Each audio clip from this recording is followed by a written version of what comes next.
Hello friends, welcome back to my YouTube channel legal and social awareness. मैं Karim Ahmad Siddiqui advocate. दोस्तों, आप सभी लोग जानते हैं कि जब किसी व्यक्ति की अननेचुरल डेथ होती है, वो फांसी लगा ले, जहर खा ले या कहीं पर डूब के नदी वगैरह में आत्महत्या कर ले या उसका एक्सीडेंट हो जाए, ऐसी स्थिति में जब किसी व्यक्ति की डेथ होती है तो ऐसी डेड बॉडी का पोस्टमार्टम किया जाता है। कोई ऐसी अगर मृत्यु हुई है जिस पे किसी तरीके का कोई प्रश्न है, कोई शंका है, तो ऐसी डेड बॉडी का भी पोस्टमार्टम किया जाना चाहिए।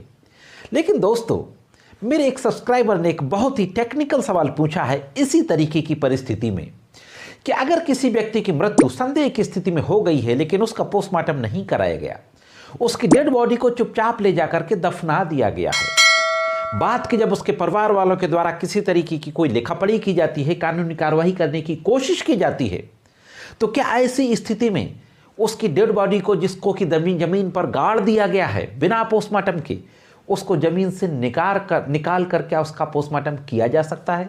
उसके मृत्यु के कारणों की जांच की जा सकती है? इस संबंध में कानून क्या कहता है? दोस्तों, आप ये भी जानते हैं कि मृत्यु के कारणों की जांच यानी मृत्यु के कारणों का पता लगाने के लिए किसी भी डेड बॉडी का पोस्टमार्टम किया जाता है। आज के इस वीडियो में मैं इसी के संबंध में बातचीत करने जा रहा हूं। बहुत ही महत्वपूर्ण जानकारी है, इसलिए जुड़े रहे आखिरी तक। देखते हैं कि संबंध में कानून क्या कहता है।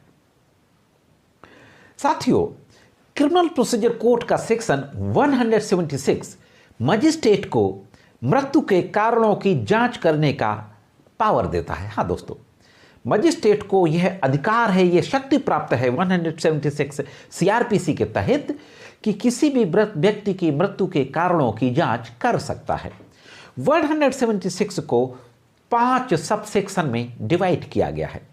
मैं आज सिर्फ 3 सबसेक्शन की बात करूंगा, सबसेक्शन 3, सबसेक्शन 4 और सबसेक्शन 5 की। तो इससे पहले कि हम इस बारे में आगे बातचीत करें, सबसे पहले हम ये देख लेते हैं कि सेक्शन 176 का सबसेक्शन 3 क्या कहता है। दोस्तों, सेक्शन 176 का सबसेक्शन 3 ये कहता है, whenever such magistrate considers it expedient to make an examination of the dead body of any person who has been already interred in order to discover the cause of his death, the magistrate may cause the body to be disinterred and examined। इसका हिंदी में मतलब हुआ, जब कभी ऐसे magistrate के विचार में यह समीचीन है कि किसी व्यक्ति के जो पहले ही गाड़ दिया गया है मृत शरीर की इसलिए परीक्षा की जाए कि उसकी मृत्यु के कारणों का पता चले, तब मजिस्ट्रेट उस शरीर को निकलवा सकता है और उसकी परीक्षा कर सकता है। हाँ दोस्तों, हमने देखा कि सेक्शन 176 का सबसेक्शन 3 स्पेसिफिक रूप से यह कहता है कि अगर मजिस्ट्रेट को यह लगता है, उस पर सवाल उठाए गए हैं किसी व्यक्ति की मृत्यु पर जिसकी डेड बॉडी को गाड़ा जा चुका है बिना पोस्टमार्टम के, तो ऐसी स्थिति में मजिस्ट्रेट उस डेड बॉडी को डिसइंटर्ड कर सकता है, यानी जमीन से निकला सकता है और उसकी परीक्षा करने का आदेश दे सकता है। दोस्तों, इसी के आगे सबसेक्शन 4 है सेक्शन 176 का। सबसेक्शन 4 और 5 ये दोनों इंपॉर्टेंट हैं, तो देख लेते हैं कि सेक्शन 176 का सबसेक्शन 4 और सबसेक्शन 5 क्या कहता है।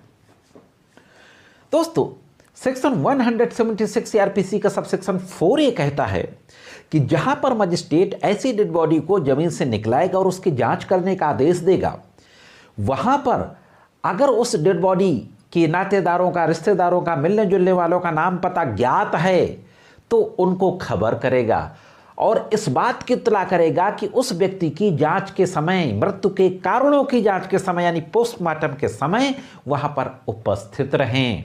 और सबसेक्शन 5 ये कहता है कि विदिन 24 आवर्स ऐसी डेड बॉडी को किसी सर्जन के पास भेजा जाएगा, अस्पताल भेजा जाएगा और उसका पोस्टमार्टम कराया जाएगा। हालांकि पोस्टमार्टम वर्ड यूज नहीं किया गया, एग्जामिनेशन वर्ड यूज किया गया है। उसकी मृत्यु के कारणों का पता लगाया जाएगा। तो साथियों, हमारा जो सवाल था कि क्या किसी व्यक्ति की डेड बॉडी को जिसकी मृत्यु पर कोई शक है, बिना पोस्टमार्टम के अगर ज़मीन पर गाड़ दिया गया है तो क्या उसका पोस्टमार्टम ज़मीन से निकाल कर कराया जा सकता है। तो इस संबंध में सेक्शन 176 में स्पेसिफिक प्रोविजंस दिए गए हैं। निश्चित रूप से मजिस्ट्रेट के आदेश के द्वारा ऐसी डेड बॉडी पर जिसको बिना पोस्टमार्टम के दफनाया जा चुका है, जमीन में गाड़ा जा चुका है, उसको जमीन से निकलाया जा सकता है और उसके मृत्यु के कारणों की जांच की जा सकती है। साथियों, यह थी एक महत्वपूर्ण छोटी सी कानूनी जानकारी। ये जानकारी कैसे लगी कमेंट्स करके ज़रूर बताएं। और वीडियो में अगर आप नए हों, अभी तक आपने चैनल को सब्सक्राइब ना किया हो, पहली बार वीडियो को देख रहे हो, तो मेरे चैनल को सब्सक्राइब करके बेल बटन को हिट करके ऑल पे सेट कर दें, जिससे कि भविष्य में जो नए वीडियोज़ अपलोड होते हैं उनका नोटिफिकेशन आप तक पहुंचता रहे। और मेरे द्वारा जो वीडियो में जानकारी दी जाती है, अगर आपको अच्छी लगती हो तो वीडियो को लाइक और शेयर भी करते रहा करें। आज के वीडियो में सिर्फ इतना ही। मिलते हैं किसी अन्य वीडियो में कानून की कुछ अन्य जानकारियों के साथ। तब तक कानून की विभिन्न तरीके की जानकारियों के लिए देखते रहें लीगल एंड सोशल अवेयरनेस।